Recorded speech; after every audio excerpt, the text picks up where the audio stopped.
Supernatural, इसका हिंदी में अनुवाद है अलौकिक। अध्याय 54। 1951 से पलटकर पीछे देखना। 1951 में एक गर्म जून की सुबह विलियम ब्रनम जेफरसनविल इंडियाना में अपनी अगली विश्वास द्वारा चंगाई की सभा श्रृंखलाओं में जाकर जूझने से पहले थोड़ा आराम पाने की आशा में घर लौट कर आए। जुलाई में उनकी लगातार 2 हफ्तों की सभाएं नियत हो चुकी थी। पहले सप्ताह में टोलेडो ओहियो में, फिर 2 रात ज़ायोन इलिनॉय में, उसके बाद 4 रातें ईरी पेंसिल्वेनिया में। वे जानते थे कि यह थकाने वाला होगा, क्योंकि वह पहले ही अपनी पिछली सभा श्रृंखलाओं में पर्याप्त खर्च हो चुके थे। इसलिए इस समय एक छुट्टी लेना अपने स्वास्थ्य को बनाए रखने के लिए जरूरी था। आराम करने और थोड़ा दिमाग को शांत करने के लिए समय पाना उनके लिए आसान नहीं था, घर पर भी नहीं। जैसे ही लोगों को पता लगा कि वे वापस शहर में आ गए हैं, आने वाले दरवाजे की घंटी को बजाना शुरू कर देंगे और दोपहर तक उनकी बैठक अजनबियों की भीड़ से ही भर जाएगी, जो उनके साथ व्यक्तिगत साक्षात्कार और प्रार्थनाओं के इच्छुक होंगे। यह हाल तभी से था जब से 1946 में खुदा ने उन्हें कार्याधिकार सौंपा था। सामान्यतः बिल को अपनी एकांतता में लगातार होती यह घुसपैठ बुरी नहीं लगती थी। वह लोगों से प्यार करते थे और उनकी मदद करना चाहते थे, पर ठीक इस समय वे किसी की भी सहायता कर पाने के लिहाज से बहुत थके हुए थे। यदि उन्होंने आज व्यक्तिगत साक्षात्कार दिए तो वे दर्शन और साक्षात्कारों के दौरान हमेशा दर्शन आते थे उन्हें पूरी तरह से कमजोर कर देंगे। मीडा ने कहा, बिल, इससे पहले कि भीड़ इकट्ठी हो, मैं आपको कहीं ले चलती हूँ। वे गाड़ी से टनल मिल वाले इलाके के लिए चल निकले, जो जेफरसनविल से 15 मील उत्तर पूर्वी दिशा में था। परेशानियों के समयों में उन्होंने अक्सर उन्हीं जंगली इलाकों में लौटकर पनाह ली थी। इस शांत हरे भरे जंगल में शांति पाई थी। इन्हीं पहाड़ियों के बीच छिपी थी एक गुफा, जहाँ पर वे कभी कभार आराम करने और प्रार्थना करने के लिए चले जाया करते थे। लेकिन आज उनकी मंजिल वह नहीं थी। इस बार यह उनकी गुप्त गुफा के लिए एक परिश्रम से भरी पैदल राह थी। बिल 1941 में अपनी शादी के कुछ ही समय पश्चात मीडा को वहां पर एक बार ले जा चुके थे। उनके लिए तो वह एक बार जाना ही पर्याप्त हो गया था। वापस जेफरसनविल लौटते वक्त बिल को एक तीव्र इच्छा महसूस हुई एक स्थान विशेष पर रुकने के लिए, जहां पर वे अपने लड़कपन में स्कूल जाया करते थे। उन्होंने अपनी कार को एक चारागाह में मोड़ दिया और वहां खड़ा कर दिया। रिबेका जंगली फूलों को चुनने के लिए दौड़ गई। मीडा उसके पीछे पीछे टहलती हुई जाने लगी। बिल चलते हुए एक पुराने पंप पर पहुंच गए, जो एक कुएं पर लगा था, और हैंडल को ऊपर नीचे चलाकर स्वयं वहां से पानी पिया। उनका एक कमरे का स्कूल उस पंप से ज्यादा दूर नहीं हुआ करता था। अब उस स्कूल का कुछ भी नहीं बचा था, यहाँ तक कि एक पत्थर भी नहीं जो उसकी नींव का निशान देता। एक लकड़ी के बाड़े से टिका कर खड़े होकर बिल उस वादी के पार उस स्थान तक निगाह दौड़ाने लगे जहाँ वे बड़े हुए थे। तब वहाँ बहुत कम जनसंख्या थी। अब पक्के और बढ़िया रीति से बने मकानों ने पहाड़ की ढलान को ढक रखा था। वह उस 2 कमरे के लकड़ी के झोपड़े से कितने भिन्न दिखाई देते थे जिसमें उन्होंने बचपन बिताया था। कितनी ज्यादा यह दुनिया 30 वर्ष में बदल गई थी। बिल याद करने लगे कि उन्हें अपने कैबिन के लट्ठे कितने बड़े लगा करते थे जब वे एक छोटे लड़के ही थे। कैबिन के पीछे एक विशालकाय सेब का वृक्ष था, जो वह सोचा करते थे कि हमेशा तक जीवित रहेगा। अब वह जा चुका था। उन्हें याद आई अपने पिता के द्वारा बनाई गई वह नहाने धोने वाली बेंच, जिसे उन्होंने उस सेब के पेड़ के नीचे बनाया था, और वह टूटा हुआ आईना जिसे उस पेड़ के तने पर ठोक रखा था। कितनी बार उन्होंने अपने पिता को उस पेड़ के नीचे दाढ़ी बनाते हुए देखा था। चार्ल्स ब्रैनम एक छोटे कद के दुबले पतले आदमी थे, जिनकी ताकतवर मांसपेशियां थी। जब वे दाढ़ी बनाने और हाथ मुंह धोने के लिए अपनी कमीज उतारते थे, तो वे मांसपेशियां उनकी खाल के नीचे फड़कती मालूम पड़ती थी। बिल को यह सोचना भी याद आ गया, मेरे देखो जरा कि मेरे डैडी कितने ताकतवर हैं। यह तो 100 वर्षों तक जीवित रहेंगे।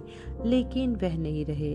वह अत्यधिक विस्की पी कर खुद को खत्म कर लिए जाने के कारण 1936 में 52 वर्ष की उम्र में चल बसे थे।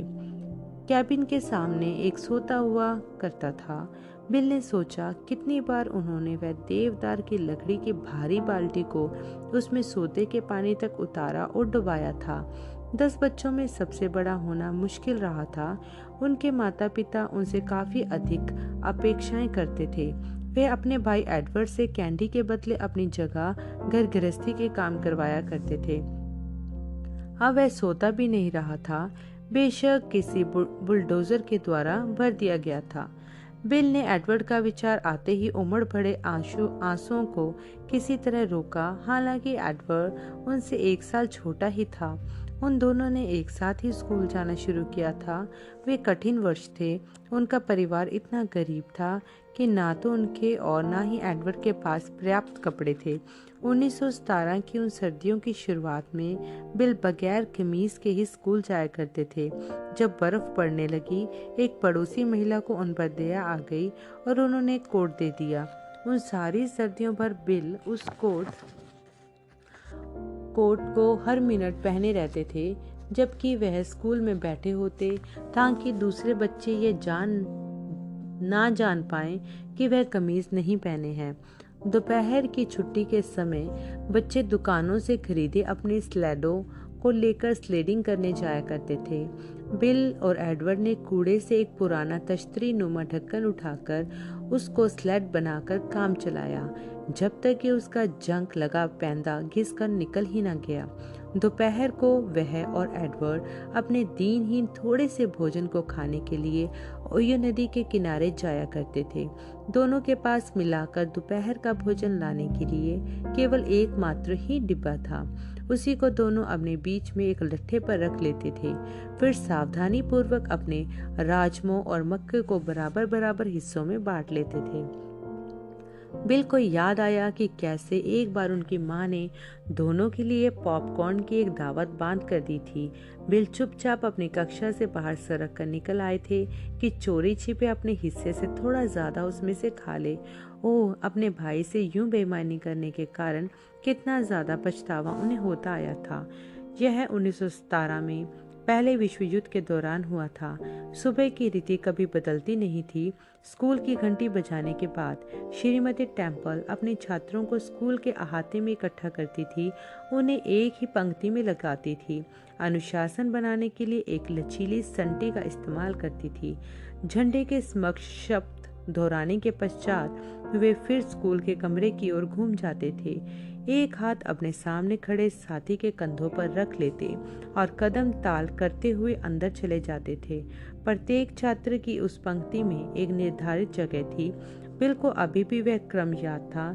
सबसे आगे था रोलैंड होलावे, लाल बालों वाला और बहुत तेज गुस्से वाला। रोलैंड ने एक पासों वाले खेल के दौरान एक आदमी को गोली मार दी थी और फिर जेल में ही मर गया था। अगला होता था विल्मर। वह एक चाकू की लड़ाई में उलझ गया और गला कट जाने के कारण मारा गया। और वुलेस पॉल, वह एक ऐसी बीमारी से मर गया था जिसने उसकी देह को त्वचा विहीन कर दिया था। होवर्ड हिंगिस तब मारा गया था जब कोलगेट के कारखाने में विस्फोट हुआ था। रॉल्फ फिल्ड्स और विली हिंकल, वे भी गुजर चुके थे। बिली के बाद आता था एडवर्ड, बिली का छोटा भाई। एडवर्ड हमेशा पंक्ति में बिल के पीछे ही लगता था, अपने हाथों को बिल के कंधों पर रखकर। जब वे कदम ताल करते हुए स्कूल के अंदर जाते थे, अचानक से बिल की कड़वी मीठी यादें मीठे से ज्यादा कड़वी हो गई। 1928 में एडवर्ड ब्रैनम जेफरसनविल में चल बसा था, जबकि बिल एरिजोना में गायों की पंचिंग कर रहा था। यह बिल की मसीही बनने के पहले की बात है। यहाँ तक कि जब एडवर्ड मर रहा था, तब उसने कहा था, बिली को बोल देना कि मैं उससे किसी दिन स्वर्ग में मिलूंगा। ओ खुदा, बिल ने सोचा, यहाँ मैं उन सब में अकेला ही बचा रह गया हूँ। मैं हूँ कौन जो अभी भी जिंदा हूँ। कितना सत्य है आपका वचन, क्योंकि यहाँ हमारा कोई स्थायी देश नहीं है, वरन हम उस आने वाले की बाट जोते हैं। यूहन्ना 4:6-19। ओह प्रभु, मैं अपना बाकी सारा मरणहार जीवन इसके बदले में दे दूंगा यदि आप मुझे बस थोड़े पॉपकॉर्न लेकर उन दरवाजों से अंदर प्रवेश कर लेने और कहने दें, एडवर्ड मेरे दोस्त, यह वह मुट्ठी भर पॉपकॉर्न है जो मैंने तुझसे बेईमानी से ले लिए थे जब हम लड़के ही थे। अचानक बिल जोर से पुकार उठे, ओ खुदा, उन स्वर्गदूतों को भेज दे कि वे मेरे बेचारे थके हुए प्राण को यहाँ से उठा ले जाएं। यह संसार अब मेरा घर नहीं रहा है। इस तरह फूट पड़ने से मीडा को उनके पास वापस ला दिया। अपनी बाहों को उनके चारों ओर डालकर वह बोली, प्रिय, आप यहाँ पर बाहर थोड़ा आराम करने के लिए आए थे और आप एक बच्चे की तरह रो रहे हैं। ऐसा न करें। प्रिय, बिल ने कहा, यदि तुम जान पाते कि मेरा दिल पर क्या गुजर रहा था। मुझे याद है जब मैं ठीक वहाँ पर उस घर में खड़ा था जब नन्ही शैरोन रोज बीमार पड़ी थी। ठीक उसके बाद होप भी बीमार पड़ गई थी। होप बिल की पहली पत्नी थी। उनके 2 बच्चे हुए थे, बिली पॉल और शैरन रोज। होप 1937 में ट्यूबरकुलोसिस से मर गई थी जब वह मात्र 24 वर्ष की ही थी। शैरन उसके बाद कुछ ही दिन पश्चात ट्यूबरकुलोसिस मेनिंजाइटिस के कारण मर गई थी। मैं समझ सकता हूँ कि खुदा ने होप को क्यों ले लिया, पर मैं कभी नहीं समझ सका कि उसने शैरन रोज को क्यों ले लिया। वह तो केवल 9 महीने की थी। मीडा ने उन्हें शांत कराया। आपको ऐसी चीजों को नहीं सोचना चाहिए बिल, अब तो नहीं। लेकिन उनकी उलाहना थोड़ी देर में आई थी। वह तो पहले से ही याद कर रहे थे। विलियम ब्रनम एक कमरे वाले लट्ठे के मकान में बर्क्सविल, केंटकी के पास पैदा हुए थे। उनकी माँ तो असल में स्वयं एक बच्ची ही थी, केवल 15 वर्ष की। उनके पिता चार्ल्स 18 के थे। बिल संसार में अप्रैल 6, 1909 की पौ फटने से ठीक पहले आए थे। उन लोगों के अनुसार जो वहां पर मौजूद थे, दाई, एक पड़ोसी, दादी माँ, एला व चार्ल्स। उनके जन्म के कुछ ही मिनटों के बाद एक अप्राकृतिक ज्योति कमरे में तीर के समान आ गई थी, खुली हुई खिड़की के रास्ते। उनके बिस्तर के ऊपर कुछ देर तक टंगी रही और फिर ऊपर छत के पार होकर गायब हो गई थी। यह पहला इशारा था कि उनका जीवन भिन्न होने के लिए पूर्व निर्धारित था। 1912 में चार्ल्स अपने परिवार को लेकर जेफरसनविल, इंडियाना के पास एक फार्म में आ बसे थे। 1917 में बिल के स्कूल जाना शुरू करने के कुछ ही समय के बाद कुछ ऐसा हुआ था जिसने उन्हें बहुत डरा दिया था। वह अनुभव उनके बचपन की यादों में सबसे स्पष्ट यादों में से एक बन गया था। यह शराबबंदी का दौर था और उनके पिता उनसे पहाड़ी के ऊपर अपनी शराब की भट्टी के लिए बाल्टी से पानी भरवा रहे थे, जो घर के पीछे एक शेड के अंदर छिपी हुई थी। पहाड़ी की चढ़ाई पर आधे रास्ते पहुंचकर 7 वर्ष के बिली आराम करने के लिए एक पॉपुलर वृक्ष के नीचे बैठ गए। जल्दी ही उनका ध्यान एक विचित्र से चक्रवात पर गया जो ऊपरी डालियों में फंसा हुआ था। अजीब बात थी क्योंकि वह एक ही जगह बना हुआ था। एक आवाज ने कहा, ना कभी शराब पीना, ना ही सिगरेट, ना ही किसी रीति से अपने शरीर को दूषित करना। जब तुम बड़े हो जाओगे तब तुम्हारे करने के लिए काम होगा।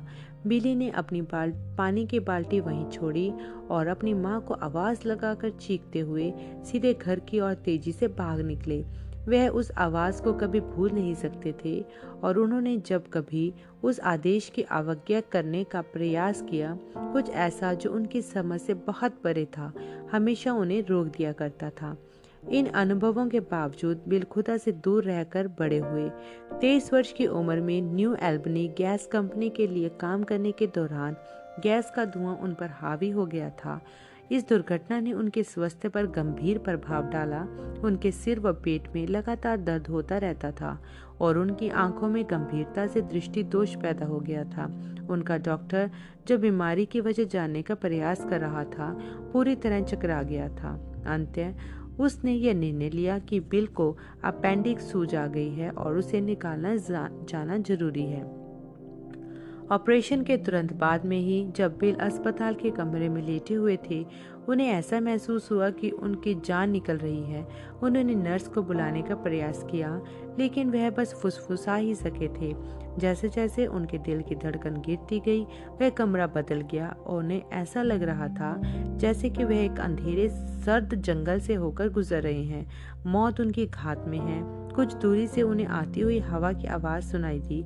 खौफजदा हाल में उन्होंने सोचा कि मौत उन्हें आ दबोच लेगी। अचानक से वे अपने लड़कपन वाले उसी पॉपुलर वृक्ष के तले खड़े थे। उसी चक्रवात को उन्हीं डालियों में अटका हुआ देख रहे थे। उन्होंने फिर उसी गहरी आवाज को अपने से बात करते हुए सुना। बस इस बार वे शब्द फर्क रीति से समाप्त हुए। उस आवाज ने कहा, ना कभी शराब पीना, ना ही कभी सिगरेट पीना और ना ही कभी अपने शरीर को किसी भी रीति से दूषित करना। मैंने तुम्हें बुलाया और तुम नहीं गए। बिल पुकार उठे, यीशु, यदि यह आप हैं, मुझे वापस पृथ्वी पर चले जाने दें और मैं आपका सुसमाचार घरों की छतों से लेकर सड़कों के कोनों तक प्रचार करूंगा। मैं हर एक को आपके बारे में बताऊंगा। फौरन ही दर्शन समाप्त हो गया और बिल वापस अपने अस्पताल के कमरे में आ गए थे। धीमे धीमे उनका स्वास्थ्य भी वापस लौट आया था। वह मिशनरी बैप्टिस्ट चर्च में एक प्रचारक बन गए, लेकिन जल्दी ही उन्हें यह अगुवाई महसूस हुई कि अपनी एक अलग स्वतंत्र कलीसिया बनाएं। रविवार जून 11, 1933 की दोपहर को वह 2 हफ्तों की बेदारी सभाओं को ओहियो नदी में अपने द्वारा परिवर्तित किए हुए लोगों को बपतिस्मा देकर समाप्त कर रहे थे। 1000 से ज्यादा लोग किनारे पर खड़े हुए थे। जब वे 16 लोगों को प्रभु यीशु मसीह के नाम में बपतिस्मा दे चुके थे, अचानक ही आग का एक गोला ठीक उनके ऊपर आकाश में आ प्रकट हुआ और एक आवाज ने कहा, जैसे यूहन्ना बपतिस्मा देने वाला यीशु मसीह की पहली आमद का पेशरोत होने के लिए भेजा गया था, वैसे ही तुम्हें भी उनकी दूसरी आमद को पेश करने के लिए एक संदेश के साथ भेजा गया है। उस समय तो बिल समझ नहीं पाए थे कि उसका क्या मतलब है। वह तो बस उन आश्चर्यजनक घटनाओं की श्रृंखला में से एक प्रतीत होता था जो उनके जीवन भर साथ चलती आई थी। यह तो अब उनके मसीही बनने के पश्चात हुआ था कि ऐसे अनुभवों की तादाद बढ़ रही थी। एक बार तो उन्होंने एक दर्शन में प्रभु यीशु मसीह को भी देखा था, जो हवा में धरती से बस कुछ ही फीट ऊपर खड़े हुए थे। इन सब घटनाओं से व्यथित होकर उन्होंने दूसरे प्रचारकों से सलाह की जो उसी इलाके में रहते थे। उन्होंने उनको ऐसी चीजों से दूर रहने की चेतावनी इस सलाह के साथ दी, यह शैतान है जो उनके मस्तिष्क के साथ खेल रहा है। इस चीज ने बिल को डरा दिया और फिर सालों तक वे अपने जीवन में खुदा की इस असामान्य बुलाहट का प्रतिरोध करते रहे। फिर 1946 के मई में बिल की भ्रमावस्था अपनी चरम सीमा तक पहुंच गई।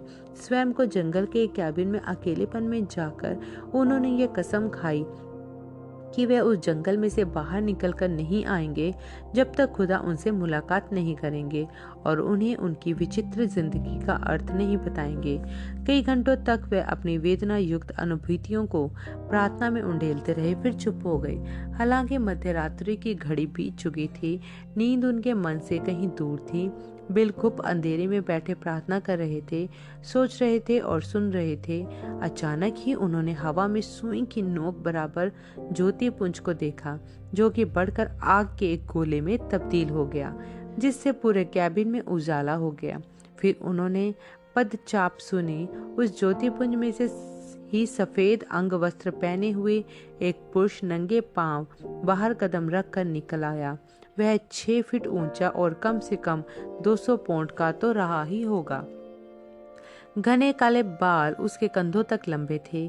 एक बिना दाढ़ी मूछ वाले चेहरे के चारों ओर की रूपरेखा प्रदान कर रहे थे, जो पैनी अंदर तक भेद देने वाली आंखों और एक शक्ति का भाव चेहरे पर लिए हुए था। खौफ ने बिल को कांपती हुई उंगलियों के साथ जकड़ लिया। फिर वह पुरुष बोला, मत डर, और बिल का डर गायब हो गया। वह वही गहरी घनी गूंजती हुई सी आवाज थी जिसे बिल ने उस पॉपुलर वृक्ष में अपने से बोलते हुए सुना था जब वह छोटे लड़के थे।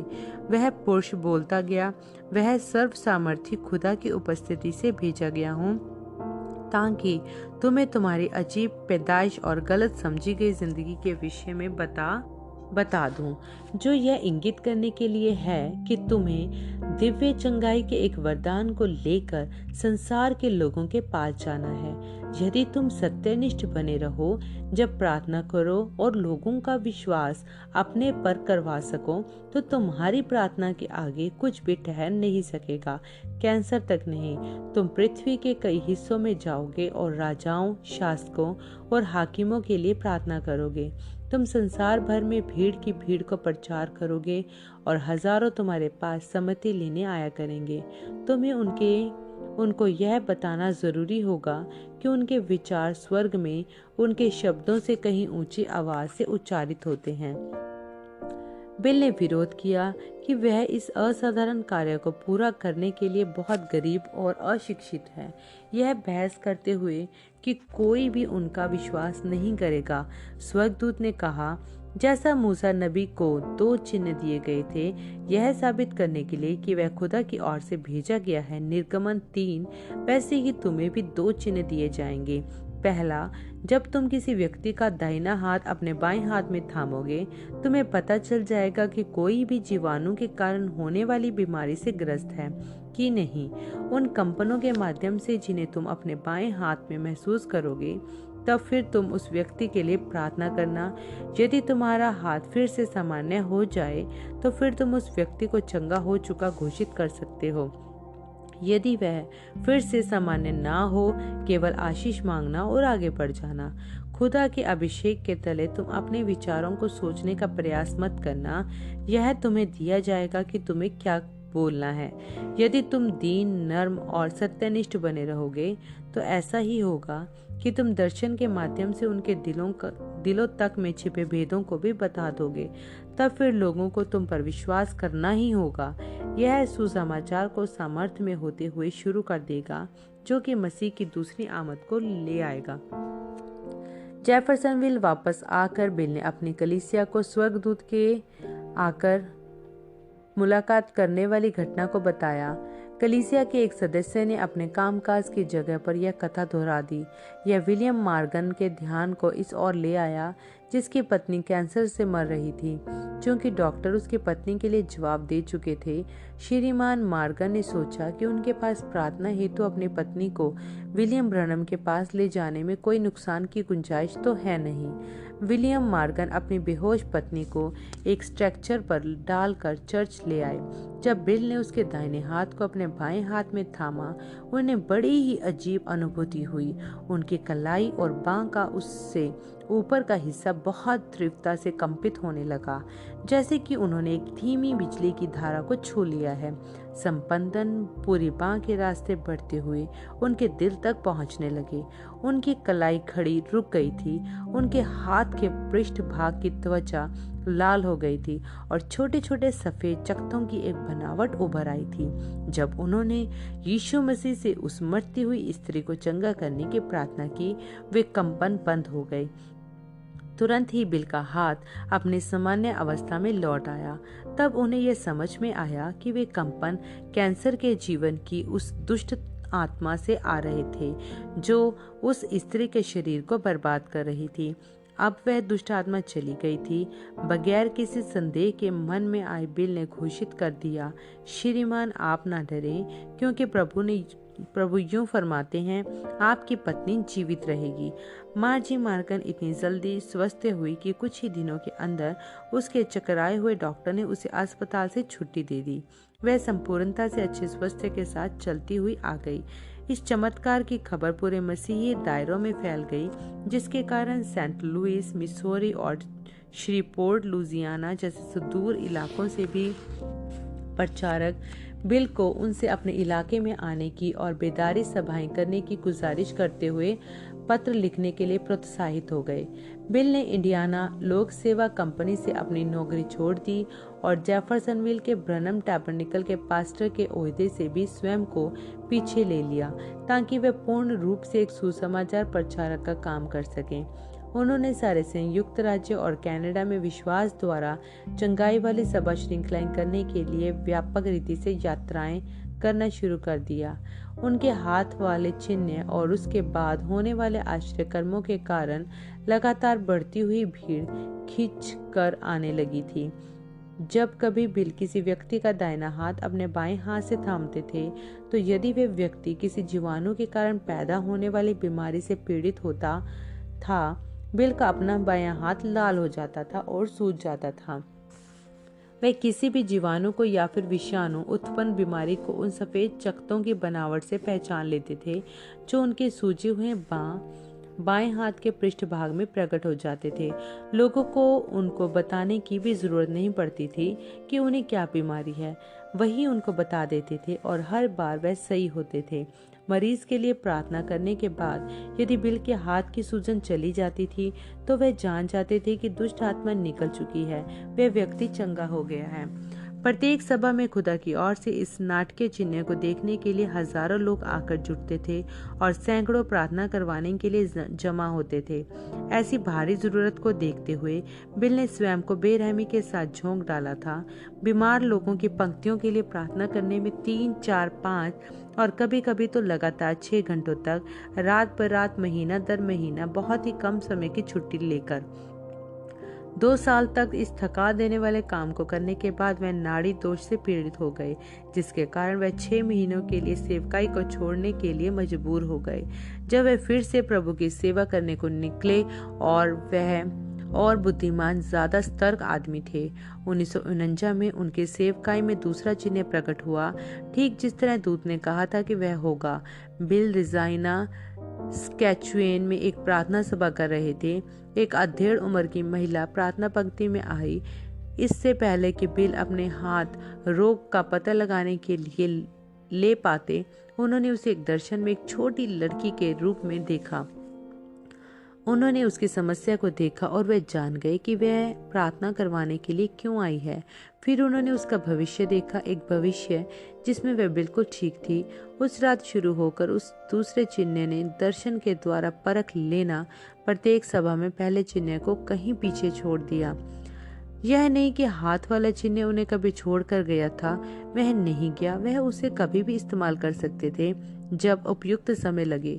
बिल कभी भी 1949 में हुई एक घटना को भूल नहीं पाते थे। जब वह कैलिफोर्निया में सभाएं कर रहे थे, वह और मीडा अपने होटल के कमरे में थे, जबकि उनके एक मित्र पॉल मलिकी ने उनसे एक आग्रह किया, भाई ब्रनम, मेरी पत्नी ने हाल ही में एक बच्चे को जन्म दिया है और वह जब वाकई में बहुत बीमार है, उसको डॉक्टर पता नहीं लगा पा रहा है कि क्या परेशानी है। क्या मैं उसे आपको दिखाने के लिए ला सकता हूँ? निश्चय ही भाई मलिकी, बिल ने उत्तर दिया, लेकिन आपको उन्हें आज ही लाना पड़ेगा। कल मैं कैटलीना के लिए निकल रहा हूँ। पॉल मलिकी फौरन ही अपनी पत्नी को उनके पास ले गए।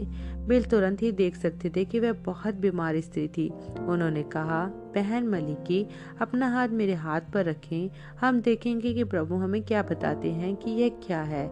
जैसे ही उनके दाहिने हाथ ने उनके बाएं हाथ को छुआ, बिल ने कहा, ओह, यह तो धनारस्त्र शिराशोथ मिल्क लेग है। यह तो अजीब बात है। उन्होंने कहा, मुझे तो अपने पैरों में खून के जमने का एक भी लक्षण आता प्रतीत नहीं होता। आप इंतजार करें और देखें, यह पूरी तरह से मिल्क लेग है। यह वरदान कभी गलत साबित नहीं हुआ। श्रीमती मलिकी ने उनके हाथ के पृष्ठभाग की सूजन को देखा, जिस पर छोटे छोटे सफेद चकत्ते एक बनावट में उभर आए थे। यह बहुत ही आश्चर्यजनक चीज दिखाई पड़ती है भाई ब्रनम। क्या यह उस प्रत्येक हाथ पर काम करती है जिसे आप छूते हैं? नहीं, बिल ने उत्तर दिया, यह सिर्फ तभी काम करती है जब उस व्यक्ति के साथ कुछ समस्या हो। देखिए क्या होता है जब मैं अपनी पत्नी का हाथ पकड़ता हूँ, इसके साथ कोई समस्या नहीं है। बिल के हाथ का पृष्ठभाग फिर से सामान्य हो गया। जैसे ही उन्होंने अपना हाथ श्रीमती मलिकी के हाथ से हटाया, मीडा ने अपना हाथ बढ़ाकर अपने पति के बाएं हाथ में सरका दिया। बिल चकित हो गए। मीडा, तुम्हें स्त्री रोग है, तुम्हारी बाहें अंडाशय पर एक रसोली है। मुझे तो महसूस नहीं होती, मीडा ने कहा, लेकिन यह तो वहीं पर है, बिल्कुल साफ रीति से। 2 दिन बाद श्रीमती मलिकी का डॉक्टर उनके पैरों में लहू के जमगे होने का इलाज कर रहा था। तभी से बिल अपनी पत्नी के अंडाशय पर स्थित उस रसोली के लिए चिंतित रहते थे।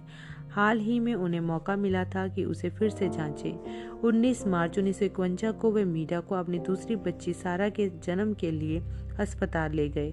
ठीक जैसे मीरा के पहले बच्चे के साथ हुआ था, इस बच्चे को भी सिजेरियन सेक्शन के द्वारा ही जन्म दिलाया जा सका था।